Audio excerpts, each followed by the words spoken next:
Hello millionaires అందరికీ నమస్తే. ఈరోజు మనం చూడబోతా ఉన్నాం షేర్ మార్కెట్ డమాల్. చూస్తున్నాం కదా, చాలా వరకు కూడా ట్రంప్ మామ నిర్ణయంతో ఈ షేర్ మార్కెట్ అనేది ఎలా కుప్పకూలిపోతా ఉందో. ముఖ్యంగా ఆయన తీసుకున్న నిర్ణయాలు ఏంటి? H1B వీసాకి సంబంధించి దాదాపుగా ₹1,00,00,000 అంటే $1,00,000 వరకు కూడా ఆయన ఛార్జ్ చేస్తా ఉన్నాడు కొత్త అప్లికేషన్స్‌కి. మరో నిర్ణయం ఏంటి? యుఎస్ ప్రభుత్వము బ్రాండెడ్ పేటెంట్ డ్రగ్స్ పైన 100% టారిఫ్ అనేది విధించింది.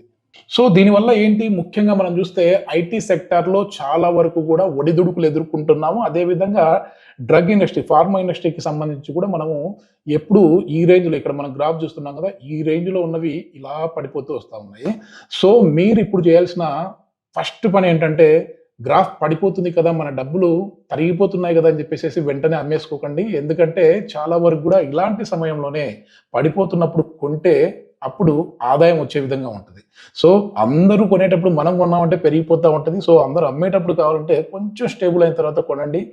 ఏదో ఉదయం లేసేసాము, ఇంకా కొనేసేస్తాము, ట్రంప్ మామ నిర్ణయం తీసుకున్నాడు, మొత్తం మన డబ్బులు మొత్తం పోతాయి అని చెప్పేసేసి భయపడిపోయి ఇప్పుడే ఉన్న పలానా కొనొద్దు, ఉన్న పలానా అమ్మొద్దు. సో ఇప్పుడు షేర్స్ అనేది మనము అమ్మకూడదు, షేర్స్ ఇప్పుడు కొనకూడదు. ఒకసారి దాని గురించి తెలుసుకుందాం. ఏంటంటే ఫార్మాస్యూటికల్‌కి సంబంధించి ఏదైనా కావచ్చు, అది మనకి టారిఫ్ అనేది 100% ఉంది కాబట్టి ఈ హెల్త్ సెక్టర్, ఫార్మాస్యూటికల్‌కి సంబంధించి, ఆగ్రోకి సంబంధించినవి అయితే ఇప్పుడు కొనకండి, అమ్మకండి.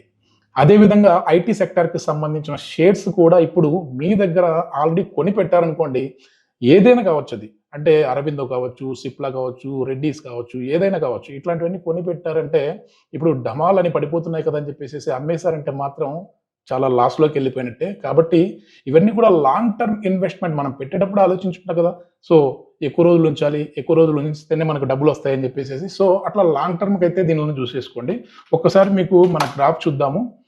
సో పోర్ట్‌ఫోలియో రేపొద్దున మీరు ఓపెన్ చేయగానే ఎంతవరకు పడిపోయిందని చెప్పేసేసి అందరూ చూస్తా ఉంటారు. ఉదాహరణకి నా పోర్ట్‌ఫోలియో చూడండి. సో దాదాపుగా రూ. 2,37,000 ఇన్వెస్ట్ చేసేసాము. దీంట్లో వచ్చేసేసి 10,00,000 ఓవరాల్ లాస్ కనపడతా ఉంది. అందులో ముఖ్యంగా ఈ పొజిషన్ చూస్తే చూడండి, చాలా వరకు ఆర్డర్స్ కావచ్చు, పొజిషన్ కావచ్చు, ఈ పోర్ట్‌ఫోలియోలో ఈక్విటీ చూడండి. ఈక్విటీలో సో కొంచెం బాగుపడ్డాము, ఏదన్నా ఉందా అంటే అది టాటా సిల్వర్‌లో బాగుపడ్డాము. తర్వాత స్టీల్‌లో బాగుపడ్డాము. తర్వాత మోటార్స్‌కి సంబంధించి కూడా చాలా వరకు లాస్‌లో కనపడతా ఉంది. గోల్డ్‌కి సంబంధించి ప్లస్‌లో ఉన్నాము. తర్వాత ఎస్ఐఎల్‌కి సంబంధించి కూడా ప్లస్‌లో ఉన్నాము. సెజిలిటీకి సంబంధించి కూడా ప్లస్‌లో ఉన్నాము. తర్వాత మదర్సన్‌కి సంబంధించి ప్లస్‌లో ఉన్నాము.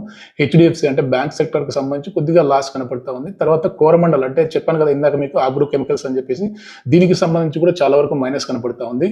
బీఈఎల్‌కి సంబంధించి మైనస్ కనపడతా ఉంది. కానీ పెద్ద ఫరక్ అవ్వాల్సిన పని లేదు. ఈ బీఈఎల్ ఎప్పటికైనా సరే ఖచ్చితంగా మళ్ళీ అంటే రేపు ఉదయం లేచి చూసిన వెంటనే మళ్ళీ ఇది పాజిటివ్‌లోకి వచ్చేసేస్తది. ప్లస్‌లోకి వచ్చేసేస్తది. తర్వాత ఈ Adani power, Adani green, Adani ENT, ఇది నేను ఎక్కడ మిస్టేక్ చేశానంటే, పెరిగిపోతా ఉన్నాయి, అందరూ కొంటా ఉన్నారు కదా అని చెప్పేసేసి నేను కూడా కొనేసేసా. కానీ అట్లా కొన్నామంటే మాత్రం ఇదిగో ఇది పరిస్థితి. సో ఇక్కడ మనం చూసుకోవాల్సిన సూత్రం ఏంటంటే, షేర్ మార్కెటింగ్‌లో అందరూ కొనేటప్పుడు మనం కొనకూడదు. అందరూ అమ్మేటప్పుడు మనం అమ్మకూడదు. అందరూ అమ్మేటప్పుడు మనం కొనాలి. అందరూ కొనేటప్పుడు మనం వచ్చేసేసి స్టేబుల్‌గా చూస్తూ ఉండాలి. ఓకే. ఏం జరుగుతుంది అని చూడాలి. ఒక 2, 3 రోజుల తర్వాత అప్పుడు కొనండి. ఎందుకంటే అందరూ కొన్న తర్వాత వాల్యూమ్ పెరిగిపోతది. తర్వాత నిదానంగా డౌన్ అయితా వస్తది. సో ఇది సూత్రం. సో చాలామంది ఆర్థికవేత్తలు కూడా చెప్తా ఉంటారు ఈ సూత్రాన్ని. దయచేసి ఇప్పుడు వచ్చేసేసి మీరు ఈ ఐటీ సెక్టార్‌కి సంబంధించి అయితే మాత్రం కొనకండి, అమ్మకండి. అదేవిధంగా హెల్త్ సెక్టార్‌కి, ఫార్మా సెక్టార్‌కి సంబంధించిన షేర్స్ అయితే కొనకండి, అమ్మకండి. Please subscribe our channel. నేను ఇచ్చిన ఇన్ఫర్మేషన్ మీకు యూజ్‌ఫుల్ అనుకుంటే మా వీడియోని లైక్ చేయండి, షేర్ చేయండి. Thank you.